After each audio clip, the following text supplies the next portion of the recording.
Does James Wan new adaptation of Salem's Lot build upon the legacy of the novel and original miniseries, or does it end up being just another vampire movie? Spoiler alert, details from the movie will be revealed and discussed. What's up, guys? Welcome to my spoiler review of the Max original Salem's Lot.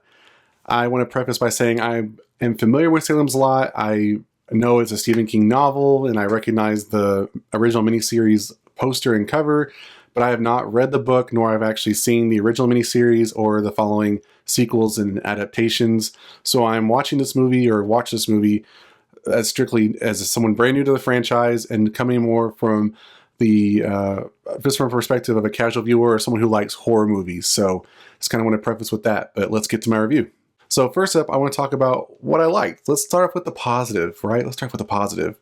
So there were a couple characters that I really liked from the show. Mark Petrie, I really liked that this kid kind of had his love for comics, horror, just vampires, their lore, all the horror, characters of old. And I like that because of his knowledge, he became kind of innocently not afraid, like unafraid, and he was able to just rise to the occasion and be the unsung hero. I just really liked that. I just thought, he kind of took charge, and I was cheering him on. I feel like he was more of the star of the movie, in my opinion. Moving on, other characters I liked, Matt Burke, the teacher, and I also liked Dr. Cody, played by the always wonderful Alfre Woodard. She's been in lots of things throughout the years, but as far as the horror genre, you might also recognize her from Annabelle, if you remember from that. What I liked about them is I liked that independently of each other, Mr. Burke, I like that he, of course, coming from an educational background, once he's suspicious of there being some type of vampiric activity, he's quick to rely on his education and resources to kind of, get knowledge, school himself on, is this really vampires I'm dealing with, and what do I need to do to survive and take them on? In kind of contrast to that, we have, Dr. Cody, who obviously is a doctor and comes from science. And so at first she's very apprehensive that this really can't, nothing makes medical sense. It can't be vampires. But, once they start having more interactions with each other, aside with what's going on, with the town and stuff, obviously she comes around. And I like that she ultimately, while she lasts longer than Mr. Burke, I like how she ultimately comes to the realization that yes, vampires are occurring and they're real, and even uses science to even help reverse, once she gets a bit and stuff like that. So I just really like that they kind of played off of each other, and just their different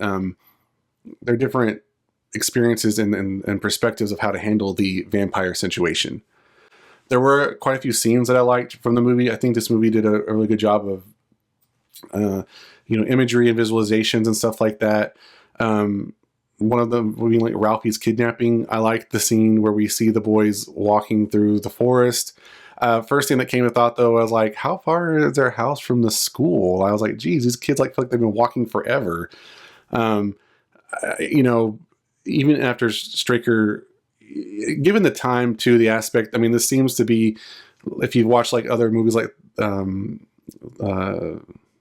Black Phone and all that kind of stuff, that's, this late 70s, early 80s, all the kids are getting kidnapped. So it kind of speaks to the time, but it was just very like, you're approached by a stranger danger. We're good. We're going to take the long way, or, the scenic route, but it also let them, made them more vulnerable because, Ralphie wasn't as strong as Danny, I feel like, as far as that. He's a little younger, but I like the scenery as far as they're walking through the forest.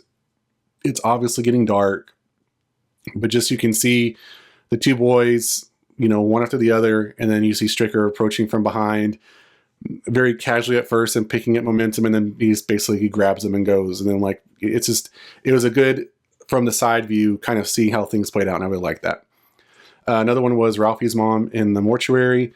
This is more where Dr. Cody gets her first experience with the vampire, that, hey, they are real. It was very, something that we had, it's not completely like fresh. We've seen this before, and this was actually like doing my research, this was a remake of a scene that happened in the OG miniseries. But it was just good to see that, it was just a really cool scene, because aside from the fact that we do get kind of stereotypical horror aspects, well, she's dead. You know, if she moves, maybe I'll worry about it. And then her foot twitches and then her sandal falls off, you know, her slipper falls off, all that kind of good stuff. And then when she does, you know, the anticipation of her waking up and getting off, you know, the table and all that kind of good stuff. It just is that buildup of anticipation gets you like, where like, come on, we got to do something. She's coming, you know? So I just really liked all that. I like that. Another one was when Ben and the doctor are in the church and he runs out of the church, you know, she tells him not to, and he does. And, going after Susan, and you see all of the, you know, pretty much the whole town, they're vampires and they're like on the rooftops and down the streets and stuff. And it's just like, oh, I just like that kind of, you know, you can kind of see it coming from the way the camera's going. Like he goes out and he's like looking around and can't find her and there's nothing there. And then like it kind of pans back around again and then bam, there they all are. It's like, oh crap, you know, you screwed up. So I like I like that whole kind of sequence in that scene. Another one I have on here is, when they kind of towards the third act of the movie, when they're heading to the drive-in, and it was a sucky way to go out, but it was just very memorable in my mind. You know, Susan's mom becomes the new, you know, Barlow's assistant.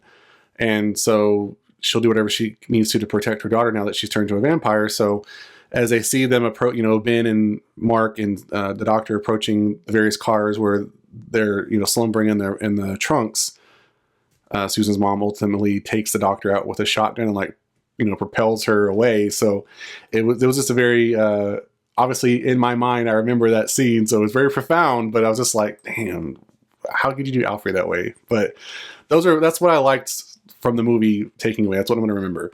So let's move over to what I didn't like. Let's start getting to the negative a little bit. So my main thing about the movie was I just felt like there was something missing in the beginning. Like we just kind of got thrusted into the movie. Like I know I haven't read the book, but and I know that, you know, my wife is a fan of Stephen King and she's read a lot of these novels. And so and I know that the book is very thick and it can be long winded. I get all that kind of stuff. And the movie's trying to condense that down, but I kind of feel like we skipped a lot of stuff to kind of build up to the part where we kind of got to a little bit. So I'm also basing this off of some other vampire movies that I've seen before. And, you know, I think even with just vampires in general, there's this kind of elusiveness about them, you know, that I feel like we didn't get to see, not that we need like a whole backstory of their history, but like how Barlow and Straker, you know, they met, or how he became the assistant, and more of, you know, we hear that they opened up a shop in town, but it would have been nice to kind of see how we got to that point a little bit, even if it was just like in the opening credits or something, you know? And I know we saw like the opening credits showed like a lot of the blood, like traveling, but I think just more of like an actual scene play out, that kind of thing.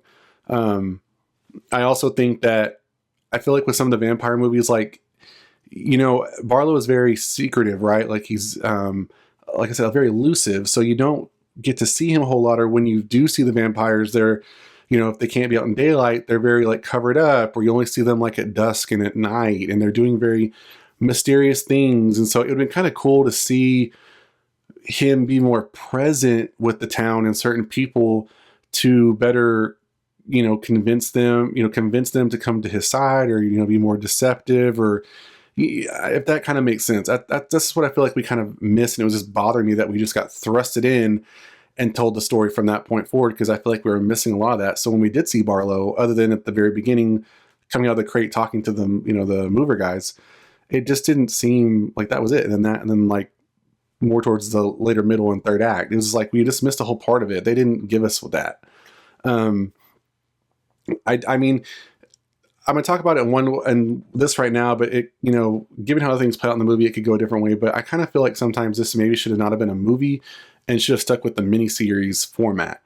I think there is quite a bit of story to tell. You don't have to adapt it exactly word for word, and you don't have to make a frame by frame remake of the OG miniseries, but I feel like there's enough content here and enough reimagining and stuff like that you could do, that you could have stretched it out. You know, I was watching this, and the whole time I kept thinking Midnight Mass was very similar, even down to, I mean, I know it was an angel, you know, everybody thought it was an angel or whatever, it was actually a vampire, but just the I think that was a more well put together, and what to me even seemed like a better adaptation of it's not an adaptation of this movie of Salem's Lot, but this was influenced from Salem's Lot. But I think that was like more well put together and just told a better story even leading up to the climax. I just think that did a better job. So I think maybe it should have stayed with a miniseries versus, it could have been like a Max original series versus trying to be a movie. So I'm going to bring this up, and I did more research, so I understand that it was partially in the original miniseries. I don't know if it was in the book or not, but maybe it's just the way it was handled in the movie. It just didn't come across right to me. The glowing religious artifacts effects, like with the cross and I guess holy water, I don't remember seeing that, but just I didn't understand. Maybe I missed it in the movie. You can at me in the comments down below if yes, they did mention it in the movie and I just missed that line, but I think from the very first interaction, I guess would have been with Mark and Danny. When he's getting approached by Danny and he's backing up to his little model set and then his little figurine cross glows, I'm like, okay, it glows now, but why? And then it happens to Mr. Burke, but we still don't know why. I don't think Father Callahan explained it. Maybe I missed it, but it wasn't until Father Callahan had his run-in with Barlow that Barlow kind of explains why the cross glows and then stops. So all that time, we don't know why this cross is glowing, other than if you had never seen the previous miniseries, you would never know that. So for me, who is not familiar with the series, it just seems kind of gimmicky and like almost comical. Like it doesn't seem serious to me. I think had it been explained, hey, this cross is glowing, and then maybe had a scene with Father Callahan who explains, or Mr. Burke that says, hey, other than just a regular cross, when it glows, it gives it more power based off of your faith. So as long as your faith is strong, the cross will be more powerful. Because from Mr. Burke's interaction with the gravedigger guy, you could see that when he would show the cross, it would actually thrust him back. So I mean, it was more than just putting the cross, on the vampire, leaving an imprint or something like that. So I still don't think that really worked, and it maybe seemed to be better explained. Now, leading that into Father Callahan and his overall story and death, I just don't think it mixed. I just don't think it did the character justice. So we obviously know from when Susan and Ben are at the drive-in and, she's describing all these people from the town and she talks about the father, he's in the car drinking. He's obviously an alcoholic and then he ends up in jail.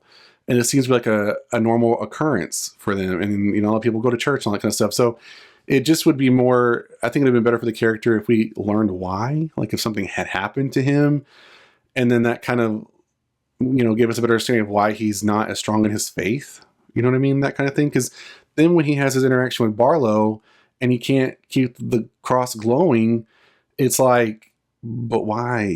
Why? Just because you're in front of a vampire, you lose your faith? Or because you don't believe in them?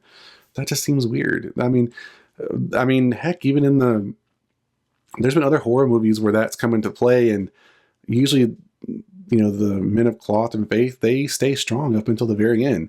I think, I kind of did some research and I was reading in the novel, I guess, there's a different interaction between Barlow and the father, and he actually has him drink, his blood and all that kind of stuff. And I think that's more of how I'd have preferred this kind of go. I think when you test the faith of a religious person, especially that capacity, that goes a lot better way than how this was presented in this movie. So I think that'd have been my idea to go, because even like what comes to mind, like in other horror movies, like there's one of the Hellraiser movies, I think it's the fourth one, maybe Hell on Earth, I guess.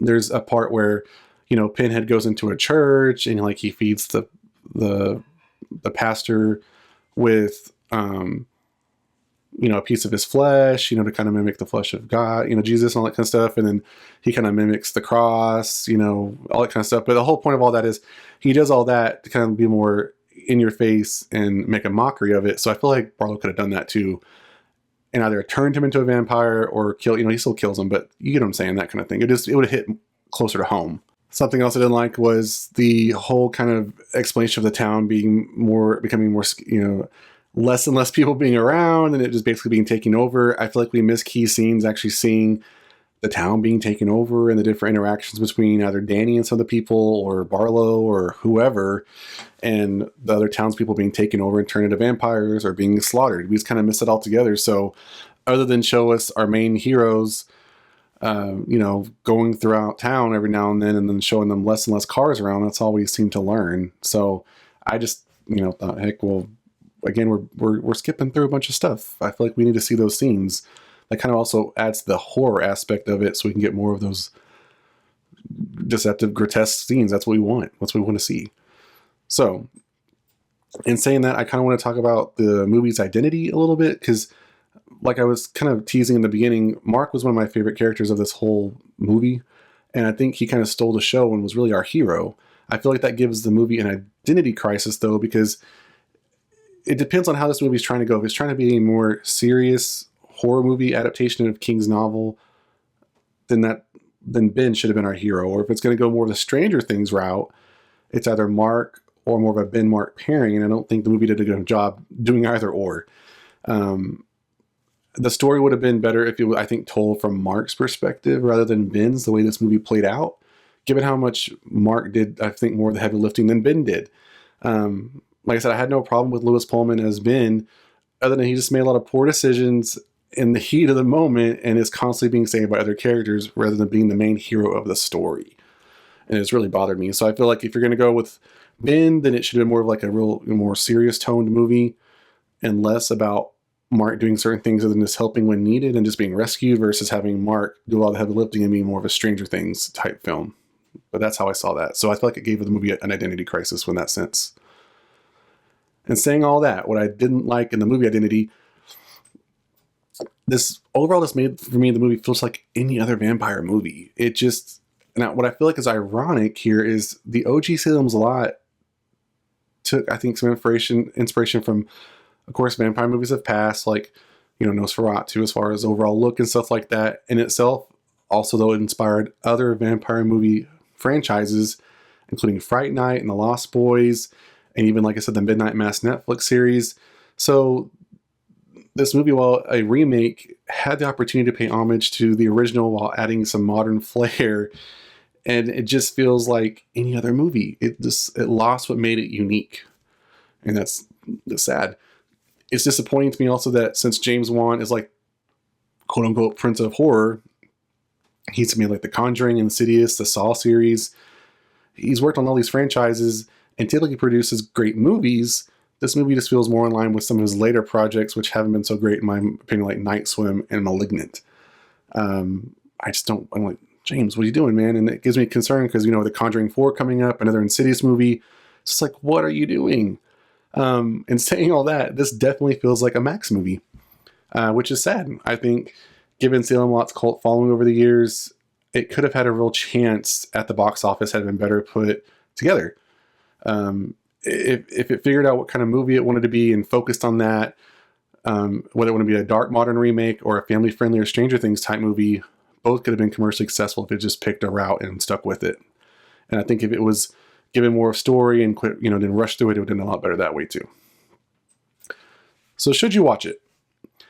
I think it depends on what category you fall in. So if you're a fan of the franchise, yes, but with an asterisk, because I feel like you're going to watch it whether you've read the novel or if you've watched any of the other adaptations. You're going to probably pick this apart and do a lot of comparison to what you already know and probably give it negatives. There are some things that it did that are good. I think there are some reimaginings that it did, I think, that worked, but overall, you're going to probably pick it apart. If you're a horror movie fan, yes, but I don't think you'll get your fill. I think you're going to watch this and be like, it was all right, If you're a casual movie watcher, there are other vampire movies out there that I think are a lot better to watch. But if you have nothing to do when it is Halloween season, sure, go ahead, give it a watch. But again, it'll just be like any other movie to you. So in saying all that, my final thoughts. James Wan Salem Lot, while it has the same name and it has vampires, crosses, and holy water, it ultimately doesn't live up to the iconic cult horror movie it's remaking. It's rushed, uneven, and just watches like an average horror movie. So in that case, I give it 2.5 out of 5 Barlows. And that's my review of Salem's Lot. Make sure you let me know in the comments down below if you've seen the movie, if you agree with my point of view, if you have your own thoughts. Let's talk about it. I'd love to hear them in the comments down below. And that's it for this video, guys. Enjoy the like button. If you want more, subscribe to the channel. And I'll see you guys next time on The Mashup.